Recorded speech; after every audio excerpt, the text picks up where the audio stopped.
Baik, Assalamualaikum warahmatullahi wabarakatuh. Yang di belakang isi dulu yang kosong depan. Lah.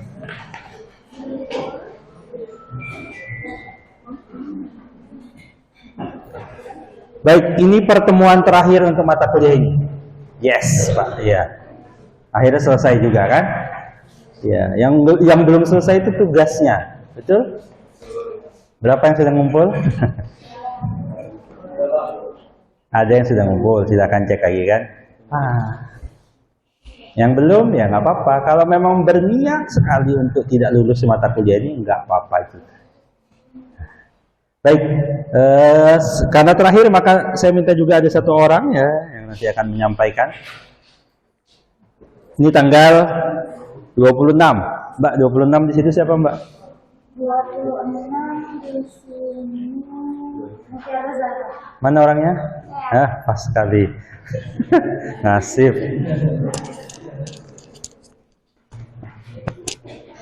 Silakan.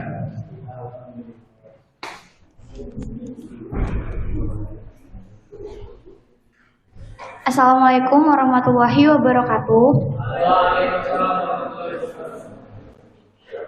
Di sini saya akan membacakan jurnal.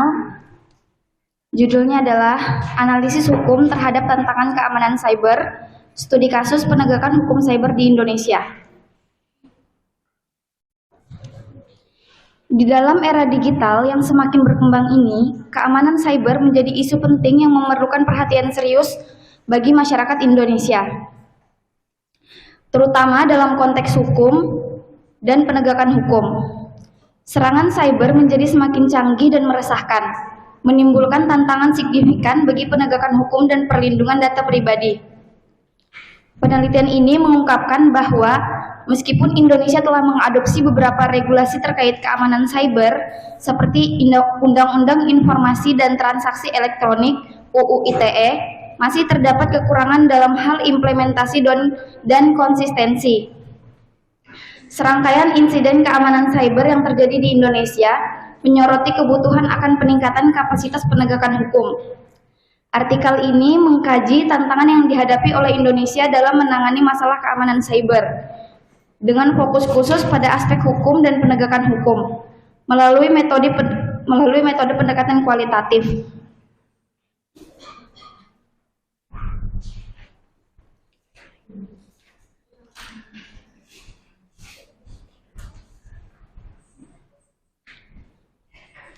Revolusi dalam teknologi informasi dan komunikasi telah menyebabkan perubahan mendasar dalam cara kita berinteraksi di dunia digital. Perkembangan ini meskipun membawa banyak manfaat, juga mengundang risiko yang semakin besar.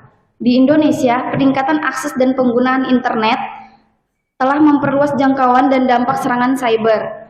Tidak hanya individu yang menjadi sasaran, lembaga-lembaga pemerintah dan entitas sektor swasta yang memegang data kritis dan infrastruktur esensial juga rentan terhadap serangan ini. Berdasarkan laporan Interpol Cyber Assessment Report 2021, terdapat sekitar 2,7 juta serangan ransomware yang terdeteksi di Asia Tenggara pada periode Januari sampai September 2020. Dengan Indonesia berada di peringkat teratas dengan 1,3 juta kasus. Kemudian berdasarkan data dari Bareskrim Polri, terjadi peningkatan drastis dalam jumlah kasus kejahatan cyber yang ditangani. Pada tahun 2022 terdapat 8.831 kasus kejahatan cyber yang ditindak, meningkat hingga 14 kali lipat dibandingkan dengan tahun 2021. Di mana jumlah kasus yang ditindak hanya 612.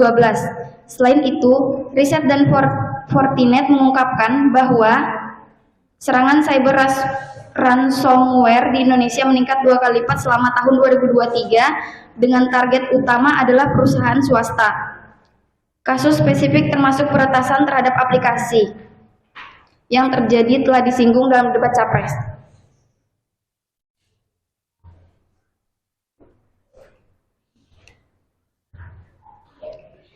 Jadi kesimpulan dari jurnal ini adalah Undang-Undang Informasi dan Transaksi Elektronik Indonesia memainkan peran krusial dalam kerangka hukum keamanan cyber nasional. Namun, efektivitasnya dalam menangani kejahatan cyber menghadapi tantangan signifikan, khususnya terkait isu pemberantasan kebebasan berpendapat dan berekspresi dan ketidakjelasan dalam pasal-pasal tertentu menyebabkan kesulitan dalam penegakan hukum. Meskipun telah mengalami revisi untuk memperkuat kerangka hukum tersebut, masih ada kebutuhan untuk penyesuaian yang lebih lanjut. Ini terutama penting dalam konteks kejahatan cyber yang terus berkembang dan kompleksitas teknologi digital modern. Penelitian ini menunjukkan bahwa untuk meningkatkan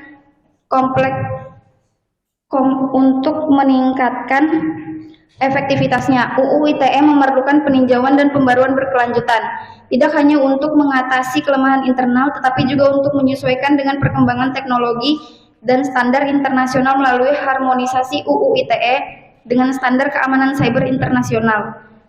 Meskipun ada upaya untuk harmonisasi, masih terdapat tantangan dalam memastikan kesesuaian penuh UU ITE dengan praktik keamanan cyber global, sehingga penelitian ini merekomendasikan adanya peningkatan kolaborasi internasional dan penyesuaian kebijakan. Itu saja yang dapat saya sampaikan. Mohon maaf kalau ada salah kata. Wassalamualaikum warahmatullahi wabarakatuh.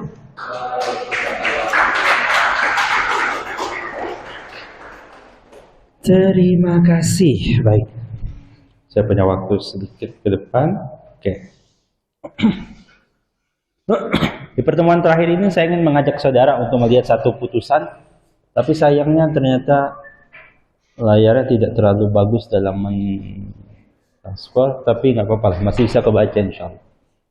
Oke, ini salah satu kasus yang terjadi di tahun 2023, ya, terhadap seorang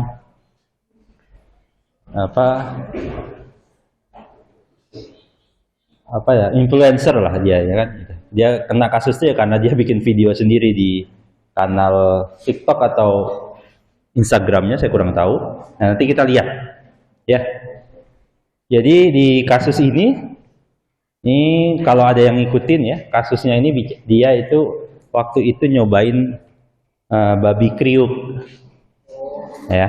Masalahnya dia mulai dengan membaca basmalah, kena kasus. Nah, gitu ya.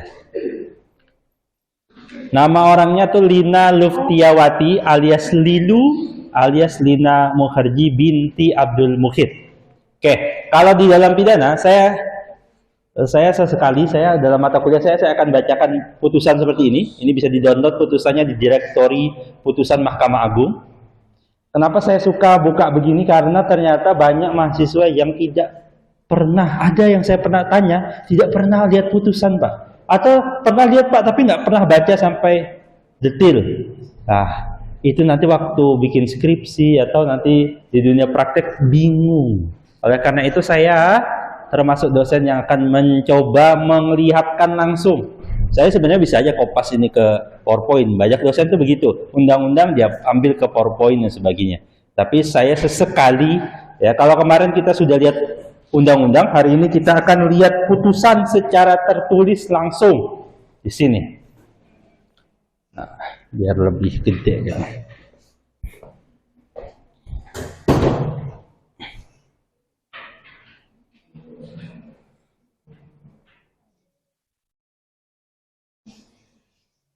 Oke, itu ya. Atas nama Lina apalah ini aliasnya. Dia dikenal dengan nama Lina Mukherjee. Enggak terlalu terkenal, tapi ya dia gimana pun namanya influencer, ada aja ya, followernya atau ya viewernya begitu. Nah, ini sempat viral karena dia makan babi, kriuk babi. Ada yang pernah nyoba? Yang muslim belum? Saya nanya yang non muslim, bukan nanya yang non muslim rasanya kayak gimana? Jawabannya enak banget kayak gitu. Itu ya memang orang bagi yang boleh silakan itu ya. Kalau yang muslim ya, sudah pernah. Jangan divideokan, nanti kena kasus. Ya. Kasusnya tapi unik di Palembang. Kenapa? Ya tadi Perkaranya mungkin makan babinya, setahu saya mungkin tidak di Palembang, tapi nanti kita lihat kenapa perkara ini salah satu menunjukkan ketika video itu menyebar, dia tidak lagi diberi sekat-sekat kabupaten, provinsi, atau bahkan bisa jadi nanti bukan lagi sekat negara. Oke, kita lihat orang ini tinggalnya di Menteng. Menteng itu kan di Jakarta. Orang Banyuwangi, lahirnya di Banyuwangi. Usia nggak beda jauh sama saya. Oke. Oke, ya. Di PNPLG, di PN Palembang, Pengadilan Negeri Palembang. Perkaranya 2023. Nah, kita lihat di sini namanya pidana khusus. Ya. Saudara pernah belajar di pidana khusus di mata kuliah pidana khusus ya? Nah, itu mungkin juga berkaitan dengan kejahatan siber. Ini kita detilkan sembari. Oke, terdakwa ditahan. Ya, ditahan ya. Berarti kalau ditahan, saudara ingat lagi mata kuliah hukum acara pidana, kalau ditahan ada syarat-syaratnya.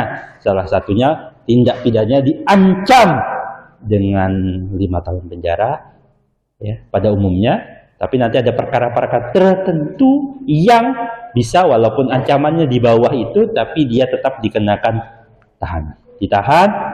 Ditahan sampai tanggal Juli. Oke, terdakwa didampingi oleh kuasa hukumnya dari Palembang juga. Oke. Ini hakim, nah bacanya satu dulu. Saudara biasakan baca ini ya. Jadi saya paksa saudara. Ini putusan kecil, halamannya cuma 39. Ada putusan-putusannya angkanya sampai ratusan, beratus-ratus halaman. 39 ini yang kecil. Putusan yang termasuk kecil kalau halamannya cuma 39. Nah, ini juga mengingatkan kepada saudara, kalau bagi yang tidak terbiasa baca, mulai sekarang rajinlah baca. Anak hukum itu terpaksa baca. Salah satu apa ya? Baca putusan ini.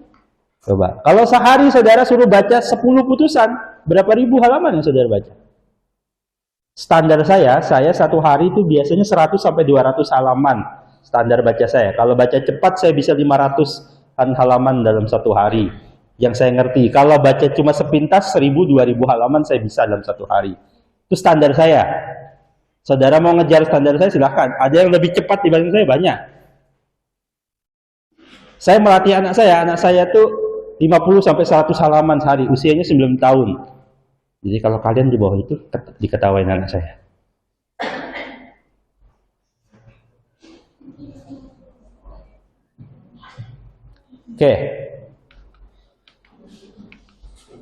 Oke, ini tuntutannya. Dia dituntut dengan tindak pidana pada pasal 45 ayat 2 junto, pasal 28 ayat 2 Undang-Undang nomor 19 tahun 2006 ya, yang kemarin kita baca tentang perubahan atas Undang-Undang nomor 11 tahun 2008 tentang ITE. Ya, ini tuntutannya. Tuntutannya berapa? Terdakwa dituntut 2 tahun penjara. Oke, dengan pidana denda 250 juta. Tidak banyak ya, 250 kan? Ya banyak kan ya? Hah? Uang panai segini cukup? Oke, kita lihat alat buktinya. Masih di save, misalnya satu DVD-R. Nih, lalu SIM card, akun TikTok. Oh, berarti dia pakai TikTok ya. Nih, kalau masih mau dicari bisa temu mungkin. Sebagainya. Lalu iPhone 14 Pro Max ya. Mana yang punya? Sama? Warna purple. Oke. Kita lihat dulu dakwaannya. Terdakwa diajukan ke persidangan oleh penuntut umum didakwa berdasarkan surat dakwaan sebagai berikut. Saudara sudah baca dalam mata kuliah hukum acara pidana tentang dakwaan. Diingat kembali. Belajar hukum itu belajar bertingkat, bukan belajar melupakan seperti mantan, bukan, tapi diingat terus, ya, seperti hubungan saudara itu diingat terus, bertahan. Ya, ingatan-ingatan masa lalu itu yang membuat saudara akan terus bertahan. Ya, gitu ya. Nah, belajar hukum itu begitu, bertingkat, bukan yang kemarin dilupakan. Saya banyak menemukan mahasiswa yang saya lihat mata kuliah lulus, ini lulus, ini lulus. Pas ditanya tentang mata kuliah itu nggak ngerti apa-apa. Bagi saya kayak gitu tuh malu menyandang sarjana hukum. Oke, dakwaan ya, persidangan.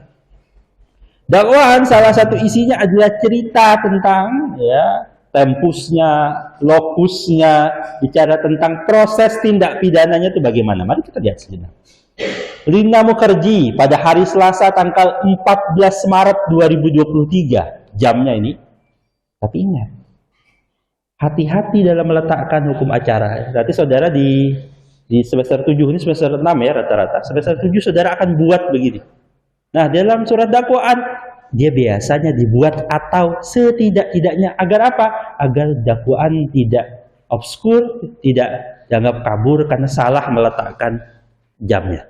Setidak-tidaknya pada satu waktu lain di sekitar bulan Maret 2023 bertempat di bla bla bla bla bla bla di mana? Nih. Oke, maksudnya apa nih, Pak? Ini. Atau TikTok bla bla bla bla nih. Akunnya linknya ditulis. Ya. Misalnya Pak Nurholis ketika menyampaikan mata kuliah baik di situ walaupun atau dalam rekamannya bled gitu saya disampaikan. Di YouTube-nya juga ada, di YouTube-nya ada. Atau setidak-tidaknya suatu tempat lain di wadah hukum dengan sengaja tanpa hak menyebarkan informasi yang ditujukan untuk menimbulkan rasa kebencian dan permusuhan dan atau kelompok masyarakat berdasarkan atas bla bla bla bla bla dengan cara berikut. Nah, dijelaskan. Nah, bayangkan ya. Saudara harus menggambarkan cerita itu secara detail. Oh, pada hari Kamis tanggal 9 ini sekira pukul ini. Nah, jadi ceritakan bikin videonya itu kayak gimana? Dia berkata, "Yuk cobain kriuk babi." Ya kan? Dengan sengaja mendatangi rumah makan mana? Babi Guling, Sisintukat. Ada yang pernah ke situ? Beramat di Kelurahan Legian. Nah, kan tempatnya di Legian. Legian itu di mana? Sanga-sanga? Bukan. Kute. Ya, di Provinsi Bali. Saya tuh orang yang seumur-umur ke Bali itu cuma sekali dan saya tidak mau mengulanginya lagi. Kenapa saya jujur saja mau orang bilang Bali bagus dimanapun, saya termasuk orang yang tidak cocok tinggal di Bali karena saya lagi enak-enak makan di depan saya ada terlihat babi guling dan saya terhilang rasa makanan saya. Dan berapa hari saya kalau makan tuh ingatnya babi yang diguling diputar itu. Sorry, tidak tertarik. Dari situ saya tidak akan kembali ke Bali lagi kalau tidak dipaksa. Niat saya jalan-jalan waktu itu tapi ternyata makanan kriuk babi telah dihidangkan terdakwa. Bayangkan ya, ceritanya di mana? Di Bali. Tapi karena videonya diakses oleh pelapor, pelapornya melaporkannya orang Palembang. Nah, kayak itu ya. Jadi bisa jadi videonya dan orangnya bukan di sini, tapi bisa jadi dilaporkan. Karena apa? Karena menembus sekat-sekat yang berbeda. Sepengetahuan saya. Saya belum baca juga, sama. Jadi kita baca dari awal sama sekali. Saya sengaja tidak baca agar kita baca di sini. Telah dihidangkan terdakwa menyuruh asistennya untuk merekam video terdakwa makan kriuk babi tersebut dengan menggunakan satu nih alat membuat tindak pidananya pun tertulis di sini sehingga yang begini menjadi salah satu barang bukti. Ingat ya apa beda barang bukti sama alat bukti, saudara? Ingat-ingat lagi mata kuliahnya. Kemudian menyebarkan video tersebut dengan cara terdakwa memposting video makan kriuk babi ke akun TikToknya. Durasinya cuma 1 menit 40 detik. Coba bayangkan. Gara-gara ini dia dipidana 2 tahun. Ditonton banyak, 4,5 juta penonton. Coba.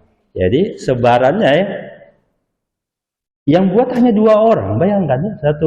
Betapa luasnya kejahatan siber itu. Tindak pidana siber itu dibuat hanya 2 orang, dilaksanakan cuma berapa? Yang di video kan cuma 1 menit 40 detik. 1 menit 40 detik. Padahal makannya mungkin berjam-jam. Ya, lama mungkin di situnya. Tapi kan di video kan cuma ini. Tapi ditonton malah. Nih, lalu di YouTube ya, yang 4 juta ini yang mana di Di TikToknya ya, di TikToknya, di YouTube-nya dia 420.000 penonton. Banyak juga. Kalau dibilang terkenal nggak terkenal ya, minimal dia ditonton oleh 4,5 juta penonton. Happy nggak ini? Sebenarnya dalam konten saksi, ada saksinya disebutkan saksi siapa? Warganet nonton. Yang nonton nah warganet. Terdakwa yang mana terdakwa makan kiri babi sambil bicara dengan kalimat sebagai berikut. Nah, dituliskan, transkripkan. Coba kita lihat ya. Bismillahirrahmanirrahim Pak guys, harus pakai nada gitu nggak ya? Hari ini aku kayaknya dipecat dari kartu keluarga karena aku penasaran banget sama yang namanya kiri babi. Jadi hari ini rukun iman udah aku langgar. Udah pasti di kartu keluarga aku dicabut, tapi aku cuma penasaran karena di TikTok aku banyak kriuk ya, tapi kok makan kiri aku merinding ya. Kemarin makan dagingnya biasa aja. Jadi dia sebenarnya sudah makan babi tuh. Makan dagingnya biasa aja ya. Sudah sebenarnya. Jangan masalah dia mau makan babi melanggar. Masalahnya apa? Nah, gitu. Ya, pertama kan dicerita di Sri Lanka, terus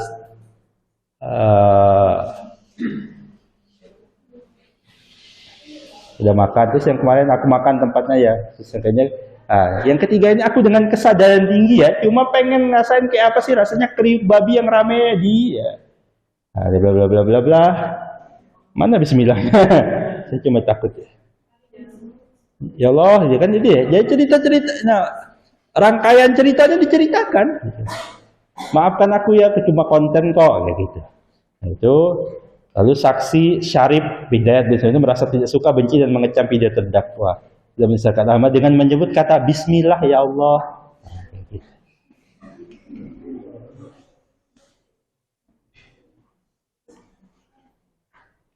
Juga dirasakan saksi-saksi yang lain, nah, yang nonton banyak.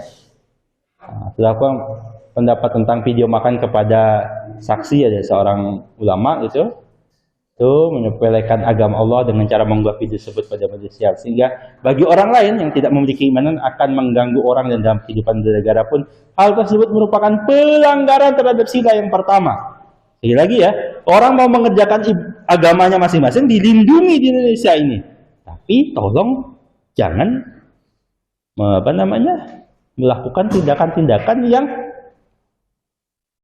tadi menista agama lain.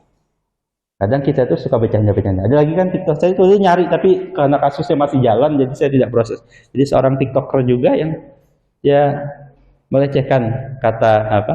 A'udzubillah itu. Ada yang tahu? Cari ya. Kalian ini jarang nonton ya, berita jarang, TikTok jarang. Enggak apa TikTok Pak, tapi Korea isinya ya. Makanan. Kalau saya makanan isinya. Muncul makanan terus kalau di saya. Nah, kira-kira begitu diceritakan. Jadi orang ini ada di Palembang, dia nonton, dia cerita dia tidak suka ada beberapa orang lain, dia lapor kemana? Ke Polda Sumsel, Sumatera Selatan. Nah, gitu. Oke, saya akan singkat-singkat saja karena waktu kita dikejar. Bawa video, maka sudah terdakwa mendapat reaksi komentar dari warganet, ada yang pro dan ada juga yang kontra dengan beragam komentar, saling gaduh, saling serang. Nah, berakibat menimbulkan rasa kebencian. Saya itu memang warganet Indonesia ini satu sisi aktif bagus, ya satu sisi kadang otaknya tuh lebih lambat bekerja dibanding jempol lah. Jempol ngomong apa dulu gitu, padahal nggak dipikir ya, keluar aja, jadi ribut dan sebagainya.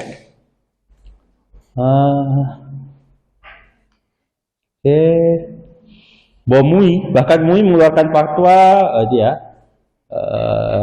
MUI jelaskan dengan barang haram itu masuk dalam kategori merendahkan, menghina dan menistakan agama. Maka yang berhak itu salah satunya ahli, ya. Ahli apa? Ahli agama dia masing-masingnya. Bagi yang agama muslim mungkin dari MUI, beragama dari pendetanya, dari para rohaniawan dalam setiap agama-agama tersebut, begitu ya. Juga nih ada dihadirkan ahli bahasa misalnya, lalu ada juga ahli pidana, ya kan gitu. Jadi diceritakan di dalam, jadi nggak sepele ketika merangkum ini. Kadang kita butuh ahli. Kenapa? Karena menunjukkan apa kata-katanya itu maksudnya apa, kata-katanya itu apakah merendahkan atau tidak, kayak gitu. Orang selalu bilang enggak Pak, saya nggak sengaja Pak, saya nggak niat begitu. Nah, misalnya ya.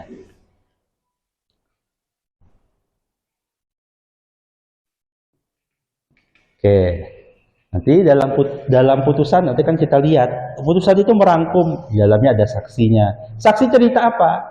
Nah, saksi itu transkrip ceritanya akan diceritakan. Oh, saksi sehat, kan ditanya saksi sehat, sehat. Bahwa saksi sudah di BAP, ya. Apakah saksi mengenal terdakwa? Tidak. Nah, ditulis begitu. Pertanyaan-pertanyaan itu dituliskan.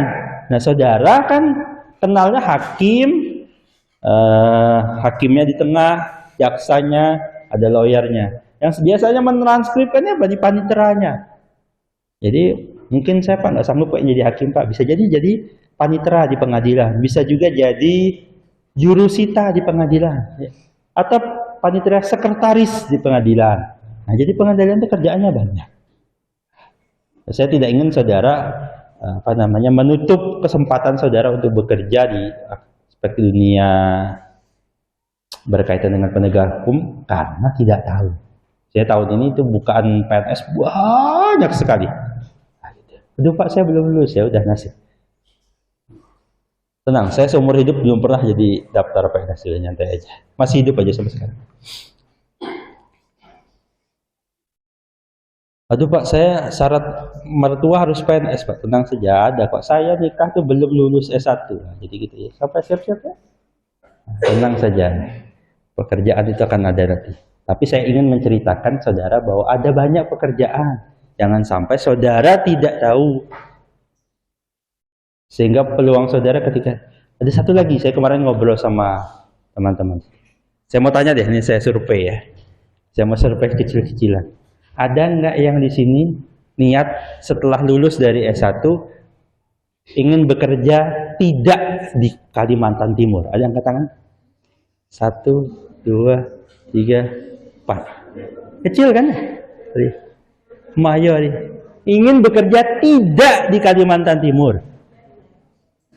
Ingin bekerja, bukan yang nikah ya. Kalau nikah saya enggak. Ingin bekerja tidak di Kalimantan Timur. Angkat tangan tadi. 1, 2. Ya. Nah, mayoritasnya, ada belakang. Mayoritasnya pengen kerja di Kalimantan Timur. Ini catatan masalah buat anak Kalimantan Timur. Ini catatan masalah, ini sharing saja ya. Jujur saja dunia kerja itu tidak akan sanggup menampung saudara di Kalimantan Timur. Oh Pak, akan ada IKN. Ya itu kecil saja. Yang akan kerja banyak di IKN itu mana? Orang dari Jawa juga. Hebatnya orang dari Jawa, ya, kalau saya kuliah di Jawa, saya akan lebih dari 80% mereka itu, saya kuliah di Jogja kan, 80% mereka angkat tangan, mereka tidak mau kuliah di Jogja, kerja di Jogja. Mayoritas mereka tuh suka merantau, suka mencoba tempat yang baru. Tapi nggak tahu, saya di Kalimantan Timur ini mayoritas, ya nggak cuma di kelas-kelas yang lain juga saya temukan. Mayoritasnya ya Pak, saya pengen. Ini saya bandingkan bedanya ya. Teman saya tuh rela, yang penting kerja sesuai cita-cita. Dia ngejar rela cita-cita. Teman saya tuh jadi hakim. Dia anak seorang hakim. Dia pengennya jadi hakim awalnya. Dia anak seorang hakim, ya. Tapi waktu itu penerimaan hakim nggak ada. Dia daftar penerimaan jaksa. Dia pengen sekali ingin jadi seorang penegak hukum. Jadi yang dia inginkan tuh penegak hukum. Dia anak orang hakim, orang kaya, punya rumah sudah mapan gitu. Dia daftar jaksa. Tahu penempatan pertamanya di mana? Di Manokwari.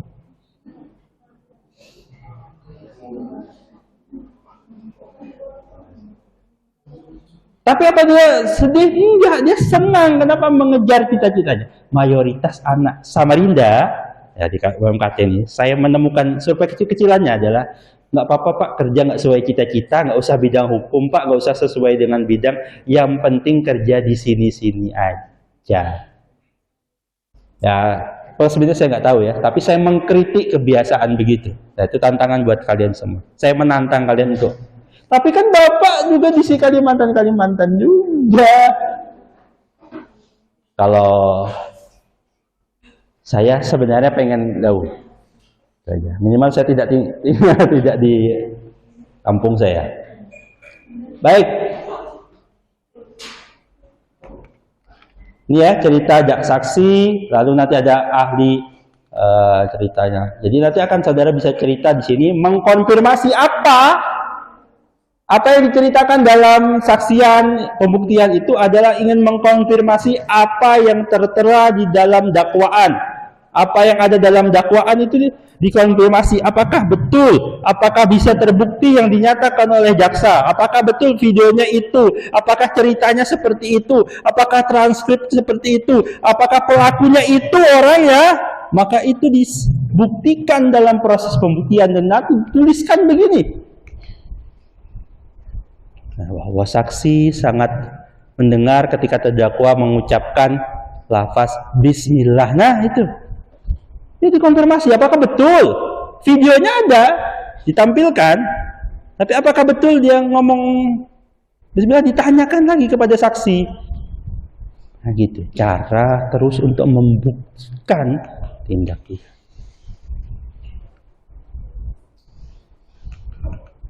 Oke. Kita lihat lagi.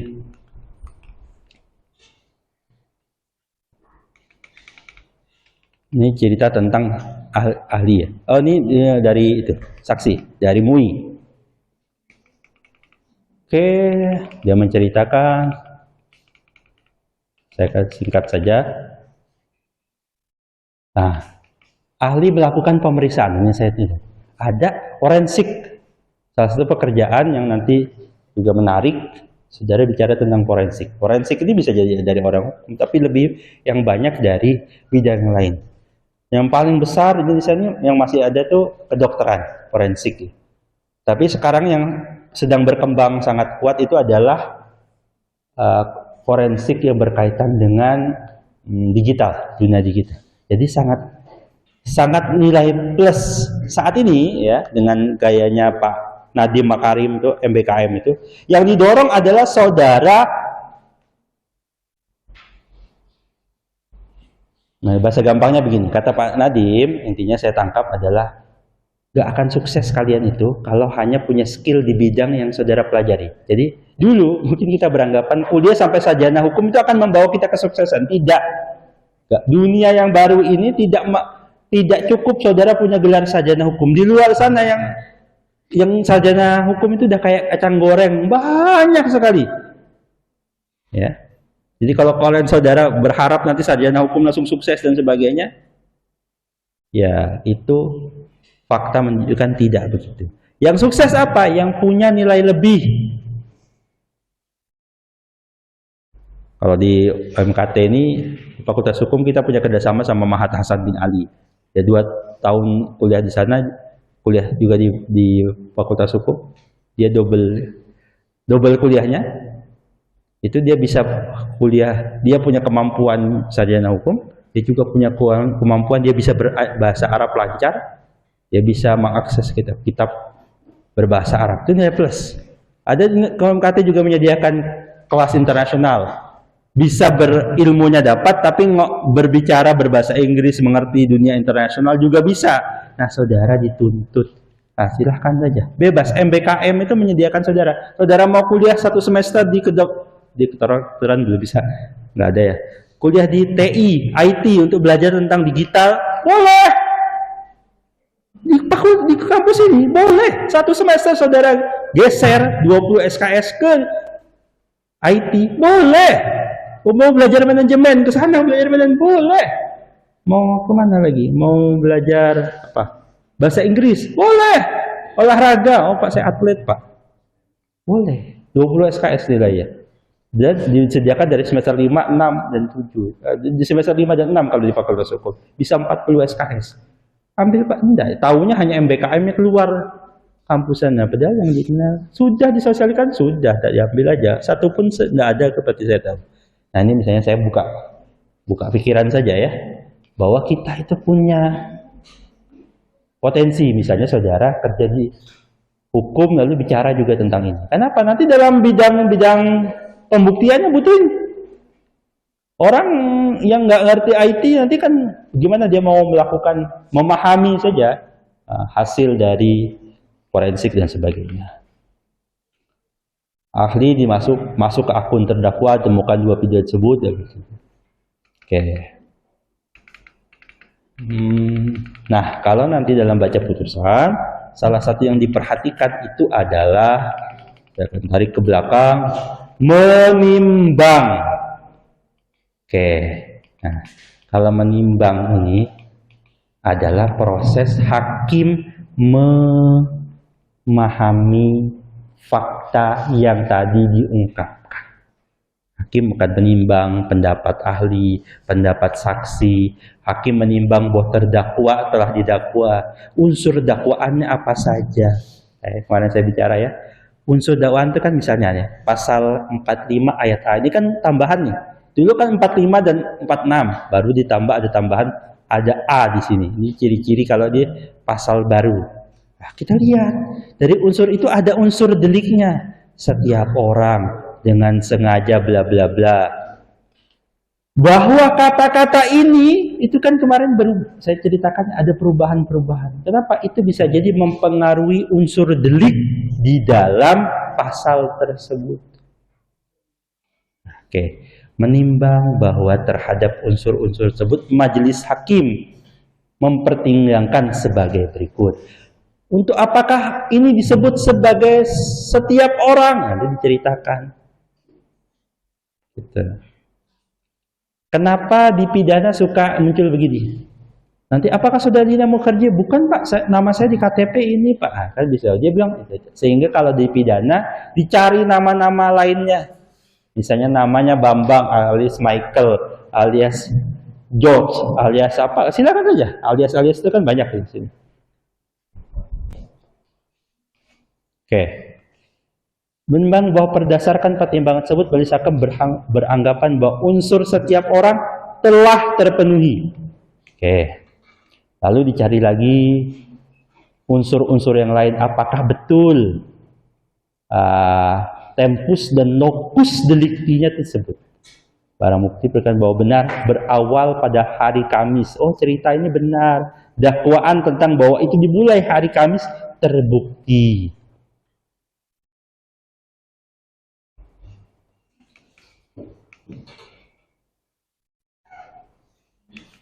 Oke. Ya, ke bawah lagi agar lebih cepat waktunya. 5 menit lagi. Cepat, Pak. Oke, sini ya. Kita lihat.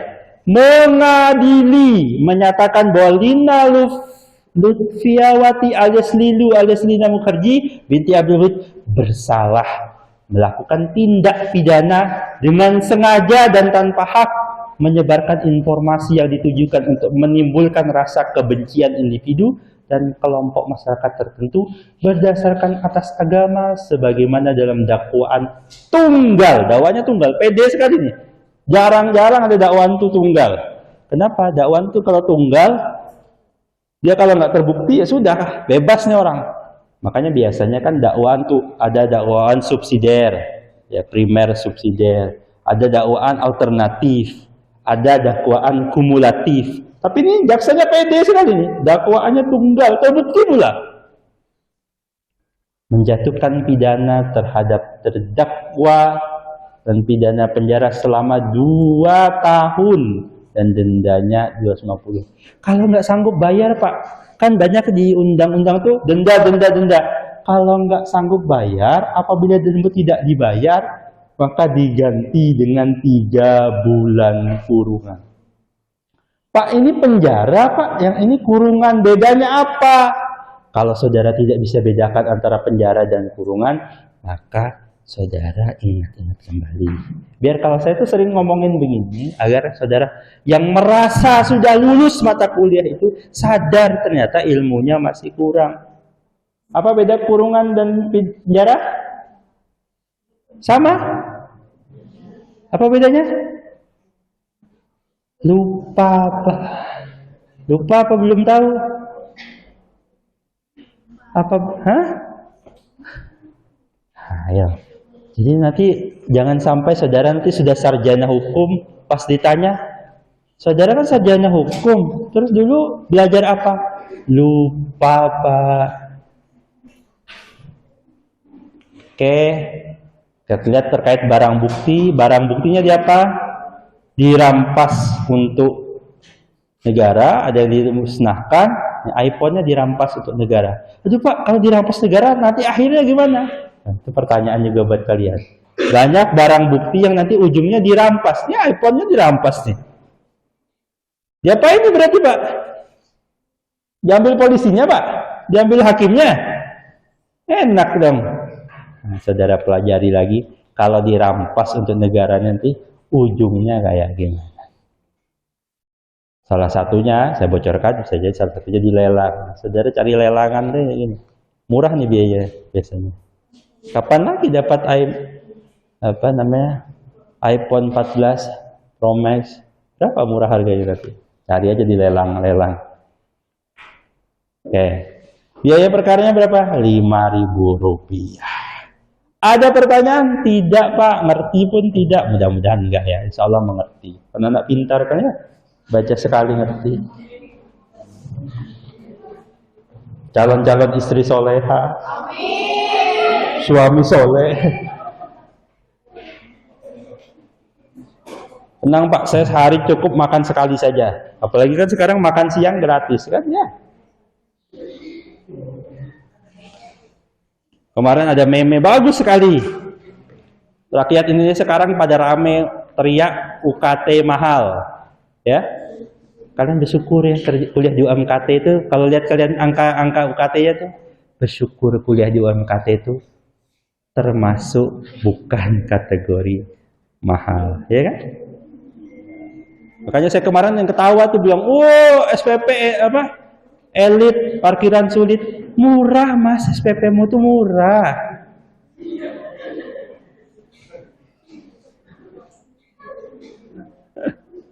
SPP UMKT itu cek aja bandingin sama yang lain, termasuk kategori murah.